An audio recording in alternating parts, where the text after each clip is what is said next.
আসসালামু আলাইকুম। আপডেট বাংলা সংবাদে স্বাগতম। শুরুতে জানিয়ে দেব সংবাদ শিরোনাম। অবশ্যই নির্বাচন করার মতো পরিবেশ রয়েছে, বললেন ইসি সচিব। ভারতের তুলনায় বাংলাদেশের পরিসংখ্যান অনেক বেশি নির্ভরযোগ্য, বললেন পরিকল্পনা উপদেষ্টা ডাক্তার ওয়াহিদ উদ্দিন মাহমুদ। যেসব কারণে নির্বাচনে ড্রোন ব্যবহারের নিষিদ্ধের সিদ্ধান্ত দিল ইসি। সর্বশেষ জানিয়ে দেব নির্বাচন ও ষড়যন্ত্র নিয়ে রাশিদ খানের সতর্কবার্তা।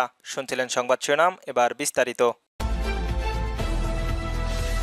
অবশ্যই নির্বাচন করার মতো পরিবেশ রয়েছে, বললেন ইসি সচিব। দেশে বর্তমান আইন শৃঙ্খলা পরিস্থিতি দেখে অন্তর্বর্তীকালীন সরকার ঘোষিত আগামী ফেব্রুয়ারিতে নির্বাচন হওয়া নিয়ে অনেক সংশয় প্রকাশ করলেও নির্বাচন কমিশনারের সিনিয়র সচিব আক্তার আহমেদ বলেছেন, কোনো সংশয় নেই, অবশ্যই নির্বাচন করার মতো পরিবেশ রয়েছে। সোমবার 20 অক্টোবর বিভিন্ন আইন শৃঙ্খলা রক্ষাকারী বাহিনীর প্রতিনিধিদের সঙ্গে বৈঠক শেষে তিনি সাংবাদিকদের এই কথা বলেন। জাতীয় সংসদ নির্বাচন নিয়ে রাজধানীর আগারগাঁওয়ের নির্বাচন ভবনের আইন শৃঙ্খলা বিষয়ে মতবিনিময় সভা ও প্রাক প্রস্তুতিমূলক সভা হয়। এতে স্বরাষ্ট্র মন্ত্রণালয়ের সিনিয়র সচিব নাসিমুল গনি, স্বতন্ত্র বাহিনীর বিভাগের প্রিন্সিপাল স্টাফ অফিসারের লেফটেন্যান্ট জেনারেল SM কায়রুল হাসান, সেনা, নৌবাহিনী, বিমান বাহিনী সহ আইন শৃঙ্খলা রক্ষাকারী বাহিনীগুলোর কর্মকর্তারাও অংশ নেন। সভা শেষে প্রেস ব্রিফিংয়ের আসেন আক্তার আহমেদ। তার কাছে জানতে চাওয়া হয়, সবাই কেউ কি কোনো আশঙ্কার কথা জানিয়েছে কিনা। জবাবে তিনি বলেন, বৈঠকের অংশ নেওয়া আইন শৃঙ্খলা রক্ষাকারী বাহিনী ও সংশ্লিষ্ট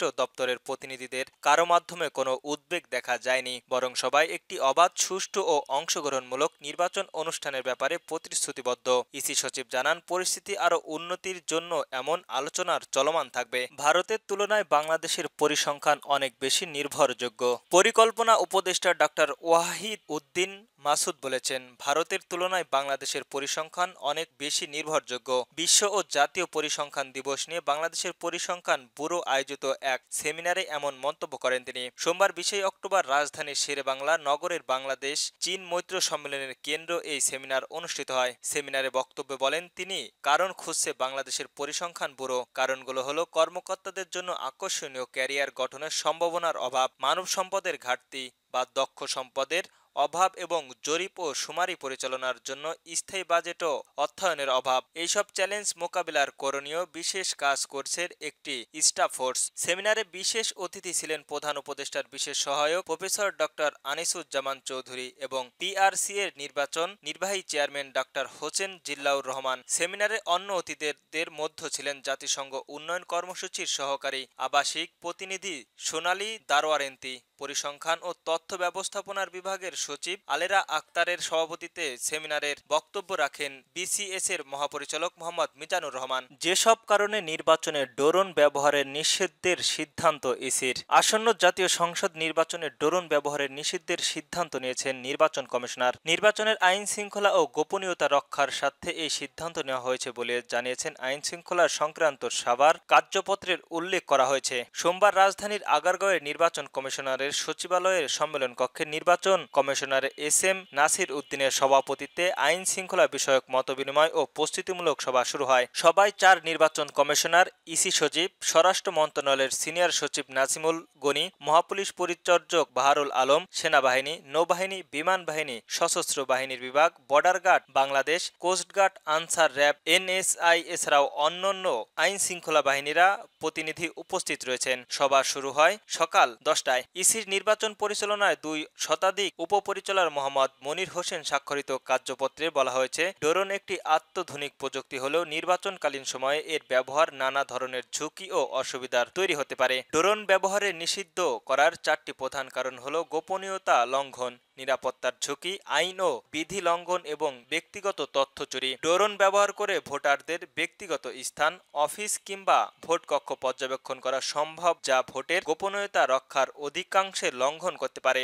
অনুমোদিত ড্রোন ব্যবহার করে বিপজ্জনক বস্তু বা বিস্ফোরক বহন করা সম্ভব, যা ভোট কেন্দ্রে নিরাপদ ও জনসমাগমের উপর হামলার ঝুঁকি তৈরি করে। ড্রোন পরিচালক কিছু আইনগত নিয়ম রয়েছে, কিন্তু অনেকেই তা অনুসরণ করে না, ফলে নির্বাচন এলাকায় অনিয়ন্ত্রিতভাবে ভাবে ড্রোন উড্ডয়ন আইন শৃঙ্খলার জন্য হুমকি হতে পারে। এছাড়াও ড্রোনের মাধ্যমে ভোটদানের ছবি বা ভিডিও ধারণ করার অপব্যবহার করার সম্ভাবনা থাকে, যা নির্বাচনের বিশ্বাসযোগ্যতা নষ্ট করতে পারে। নির্বাচন ও ষড়যন্ত্র নিয়ে রাশেদ খানের সতর্কবার্তা। দেশের চলমান অস্থিতিশীলতা পরিস্থিতির সাম্প্রতিক অগ্নিকাণ্ডের ঘটনা এবং নির্বাচনের প্রতিক্রিয়া নিয়ে জরুরি সংবাদ সম্মেলন গণ অধিকার পরিষদের সোমবার 20 অক্টোবর দলের কেন্দ্রীয় কার্যালয়ের আয়োজিত এই সংবাদ সম্মেলনের জানুয়ারি মাসের জাতীয় নির্বাচনের আয়োজনের আহ্বান জানানো হয়। সংবাদ সম্মেলনে গণ অধিকার পরিষদের সাধারণ সম্পাদক রাশেদ খান বলেন, জাতীয় জুলাই সনদ ইতিমধ্যে স্বাক্ষরিত হয়েছে, তাই দ্রুত সময়ের মধ্যে এর বাস্তবায়নের আদেশের জারি করে আইনগত ভিত্তি দিতে হবে। তিনি অভিযোগ করে বলেন, নির্বাচনের বানচালের জন্য পতিত স্বৈরাচারের দোসররা অগ্নিসংযোগের মাধ্যমে পরিস্থিতি ঘোলাটে করার আরেকটি ১/১১ সৃষ্টির চক্রান্ত করছে। নির্বাচন যত দেরিতে হবে ষড়যন্ত্র ততই বাড়বে, তাই আগামী জানুয়ারি মাসে জাতীয় নির্বাচনের আয়োজন করা হবে। রাশেদ খান আরও বলেন, সুষ্ঠু নির্বাচন আয়োজনের জন্য প্রশাসনিক কাঠামোতে পুনর্গঠন পরিহার্য। 2014, 2018 ও 2024 সালের নির্বাচনে জড়িত গোয়েন্দা কর্মকর্তা, ডিসি, এসপি, ইউনো ও নির্বাচন কমিশনারের কর্মকর্তাদের শাস্তির আওতায় আনার দাবি জানান তিনি। পাশাপাশি বর্তমান প্রশাসন ও নির্বাচন কমিশনারের পরিবর্তে আনার আহ্বান জানান। তিনি আরও বলেন, নির্বাচন কমিশনারকে পরিষ্কার বার্তা দিতে হবে,